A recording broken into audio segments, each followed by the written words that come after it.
Hello everyone, welcome to Chinnu sweets and spicy world. ഇന്ന് നമ്മുടെ കൂടെ ഡോക്ടർ പ്രീതി ഉണ്ണികൃഷ്ണനാണുള്ളത്. മാം ഹീലിംഗിനെ കുറിച്ചൊക്കെ ഒരുപാട് സംസാരിക്കുകയുണ്ടായി. അപ്പൊ അതിനിടയ്ക്ക് ഒരു സെൽഫ് ലവ് എന്നൊരു വേർഡ് കൂടി വരികയുണ്ടായി. ഇന്ന് ഏറ്റവും കൂടുതൽ എനിക്ക് തോന്നുന്നു യങ് ജനറേഷൻ ഡിസ്കസ് ചെയ്യുന്ന ഒരു വേർഡാണ് സെൽഫ് ലവ് എന്ന് പറയുന്നത്. അതായത് ഏത് കാര്യത്തിന് എന്ത് തോന്നിവാസം കാണിച്ചിട്ടെന്ന് പറയാം, അത് എന്റെ സെൽഫ് ലവ് ആണ്, എന്റെ ഒരു കാര്യം, എന്നോട് എനിക്ക് സ്നേഹം കൂടുതലുള്ളത് കൊണ്ടാണ് ഞാൻ അത് ചെയ്യുന്നത് എന്നുള്ളൊരു വേർഡ് ഈ യങ് ജനറേഷനുമായിട്ട് അത്യാവശ്യം ഇടപെടുകയും സംസാരിക്കുകയൊക്കെ ചെയ്യുമ്പോൾ അവര് പറയുന്ന ഒരു കാര്യമാണ്. അപ്പൊ അതിന് എന്താ മാമി സെൽഫ് ലവ് എന്ന് പറയുന്നത്? സെൽഫ് ലവ് എന്ന് പറഞ്ഞു കഴിഞ്ഞാൽ self love, self worth. Teacher പറഞ്ഞ കറക്റ്റ്. ഇപ്പൊ നമ്മൾ ആ വാക്കുകൾ ഒത്തിരി കേൾക്കാറുണ്ട്. അതെ, അവനവനെ സ്നേഹിക്കുക, അത് സെൽഫിഷ്നെസ് അല്ല. ഇപ്പം എന്റെ കാര്യം തന്നെ നോക്കി ഞാൻ ഇരിക്കുന്ന അത് കൂടുതൽ വർക്ക്ഔട്ട് ചെയ്യുമ്പോൾ അത് സെൽഫ് സെന്റേഡ്നെസ് ആണ്. സെൽഫ് ലവ് എന്ന് വെച്ച് കഴിഞ്ഞാൽ നമ്മൾ ഒരു കാര്യം ചെയ്യും, നമ്മൾ പറയും ഭർത്താവ് അപ്രീഷിയേറ്റ് ചെയ്തില്ല, അവരെ അപ്രീഷിയേറ്റ് ചെയ്തില്ല, അവരെ അംഗീകരിച്ചില്ല എന്നും പറഞ്ഞ് ഡിപ്രസ്ഡ് ആയിട്ടിരിക്കുന്ന ഒത്തിരി പേരെ, പുരുഷന്മാരെ സ്ത്രീകളെയും നമുക്ക് കാണാൻ സാധിക്കും. നമ്മൾക്ക് മറ്റുള്ളവരുടെ അംഗീകാരത്തിന് വേണ്ടി കൂട്ടു നിൽക്കാതെ, ഇപ്പൊ നല്ലൊരു കറി വെച്ചു, എനിക്കറിയാം ഞാൻ നന്നായിട്ട് കുക്ക് ചെയ്തു, എന്റെ ഭക്ഷണം നല്ലതാണ്, നന്നായിട്ട് ഞാൻ ഒരുങ്ങി, ഇവര് പറഞ്ഞു അവരുടെ മുഖത്തിലൂടെ തന്നെ നല്ലതെന്ന് കേൾക്കണ നമ്മുടെ ഷോൾഡറിൽ തട്ടി, ആ പ്രീതി നീ ഇന്ന് ചെയ്തിട്ട് നല്ലതായിട്ട് നീ ഭക്ഷണം പാചകം ചെയ്തിട്ടുണ്ട്, അല്ലെങ്കിൽ നീ ഒരുങ്ങിയിരിക്കുന്ന നന്നായിട്ടുണ്ട്. നമ്മൾ എപ്പോഴും ആ കണ്ണാടിയിൽ കാണുന്ന ആ വ്യക്തിയെ സ്നേഹിക്കാറില്ല. ആ ചിരിച്ച മുഖം, അതാരാണ്? അത് നമ്മുടെ തന്നെ റിഫ്ലക്ഷൻ ആണ്. അതിനെ നമുക്ക് നല്ല ഡ്രസ്സ് ധരിക്കുന്നതിലൂടെ, പാട്ട് പാടും, നമുക്ക് ഇഷ്ടമുള്ള സാധനങ്ങൾക്ക് വേണ്ടിയിട്ട് ഒരു 5 മിനിറ്റ് എങ്കിലും നമുക്കൊരു ദിവസം സ്പെൻഡ് ചെയ്യാം. പാട്ട് പാടാൻ ഇഷ്ടമുള്ളവർക്ക് പാട്ട് പാടാം, ഡാൻസ് കളിക്കാം. പഠിക്കണം എന്ന് ആഗ്രഹമൊന്നുമില്ല, നിർബന്ധമൊന്നുമില്ല. നിങ്ങൾക്ക് പാട്ട് പഠിച്ചിട്ടില്ലെങ്കിലും ഇപ്പൊ ഒത്തിരി ഫെസിലിറ്റി ഉണ്ട്. മൊബൈലിൽ നോക്കിയിട്ട് ലിറിക്സ് ഒക്കെ പഠിച്ചിട്ട് പാട്ട് പാടാം, ഡാൻസ് കളിക്കാം, ഒപ്പന, തിരുവാതിര, എന്ത് വേണേലും നമുക്ക് ഗൂഗിളിലൊക്കെ പോയി റീലിലൊക്കെ നോക്കിയിട്ട് യൂട്യൂബിലൊക്കെ നോക്കിയിട്ട് നമുക്ക് പഠിക്കാൻ പറ്റും. പല ഓപ്ഷൻസ് ഉണ്ട്.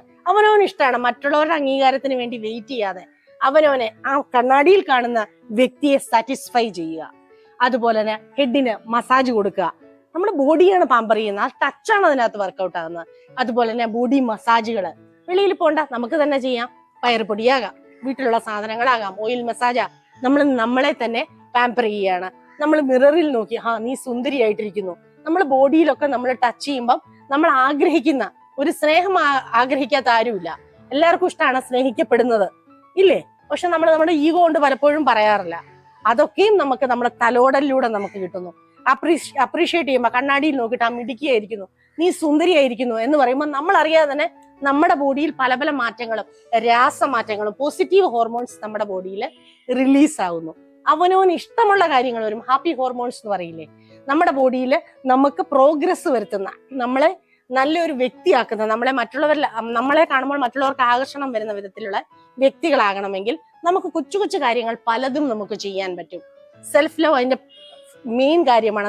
നമ്മളെ തന്നെ പാമ്പർ ചെയ്യുമ്പോൾ നമ്മുടെ ആത്മവിശ്വാസം, സെൽഫ് കോൺഫിഡൻസ് കൂടുന്നു. അന്നേരം നമ്മളെ ഹൈ ലെവലായിരിക്കും. ഇപ്പം ഒരു സ്കെയില് നമ്മൾ ഒരു 2ഓ 3ഓ നമ്മളൊക്കെ മാർക്ക് കൊടുക്കുന്നതെങ്കിൽ നമ്മളെ നന്നായിട്ട് കണ്ണാടി നോക്കുമ്പോൾ ഞാൻ എന്ത് സുന്ദരിയാ, ഞാൻ ഒരുങ്ങിയിരിക്കുന്നു, നല്ല ഭംഗിയുണ്ട്. അന്നേരം ആത്മവിശ്വാസം കൂടുകയാണ്, എനർജി ഹൈ ആവുകയാണ് ചെയ്യുന്നത്. അന്നേരം നമ്മൾ സമൂഹത്തിലേക്ക് ഇറങ്ങുമ്പോഴും ആ കണ്ണോട്, കാരണം ഞാൻ എന്നെ കാണുന്നത് ഈ ലെവലില, അന്നേരം മുമ്പിലുള്ളവരെയും ഞാൻ ആ രീതിയിൽ നോക്കുള്ളൂ. അതാണ് തല നേരെ ഇരിക്കും, വിരിഞ്ഞ കണ്ണുകളോടുകൂടി. അതാണ് ആ ഒരു വേർഡാണ് കൺഫ്യൂസ്ഡ് ആവുന്നതെന്ന് തോന്നുന്നു. കാരണം എനിക്ക് എന്റെ ഇഷ്ടങ്ങൾക്കൊത്ത് നിൽക്കുമ്പോൾ ഞാൻ മുമ്പിൽ നിൽക്കുന്നവരെ സ്നേഹിക്കാനും മുമ്പിൽ നിൽക്കുന്നവരോട് ആ ഒരു കൺസേണോട് കൂടി പെരുമാറാനും ഉള്ള നിശ്ചയമായി ഒരു മൈൻഡ് സെറ്റ് കൂടി ഉണ്ടാവുന്നതാണ് സെൽഫ് ലവ്. സെൽഫ് ലവ് എന്ന് പറഞ്ഞാൽ ഇപ്പൊ പറയാം ടീച്ചർ, ഇപ്പൊ ഞാൻ ക്ലിയർ ചെയ്ത് തരാം.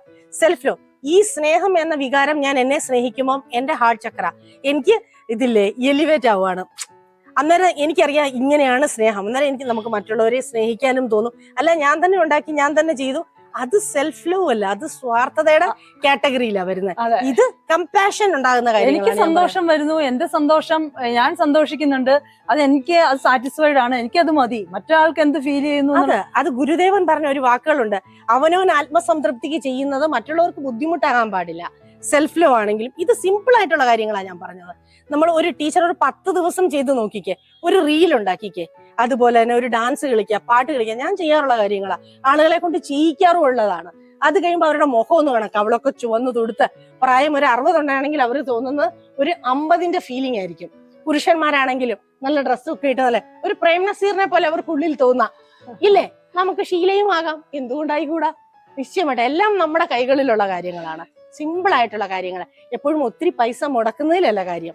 നമ്മളെങ്ങനെ നമ്മൾക്കായിട്ട് കൊച്ചു സമയം ചെലവഴിക്കുമ്പോൾ നമ്മുടെ സൗന്ദര്യം കൂടുന്നതിനും ആത്മവിശ്വാസം കൂടുന്നതിനും മറ്റുള്ളവരുടെ മുമ്പിൽ നമ്മൾ നമ്മളെ പ്രസന്റ് ചെയ്യുന്ന രീതിയും അതിലൂടെ ഒത്തിരി മാറ്റം വരുന്നു.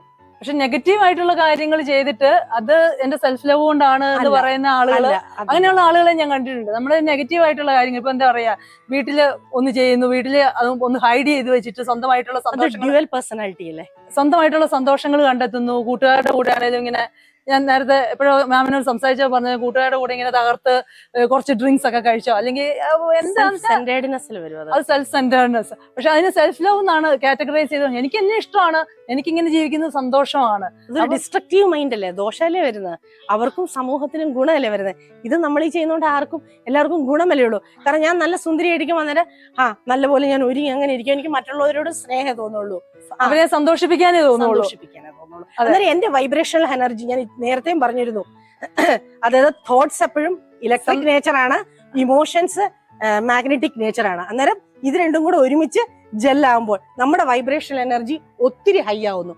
നമ്മൾ ആ രീതിയിൽ ആളുകളുമായിട്ട് അവർക്ക് സന്തോഷം ഉണ്ടാകുന്നു.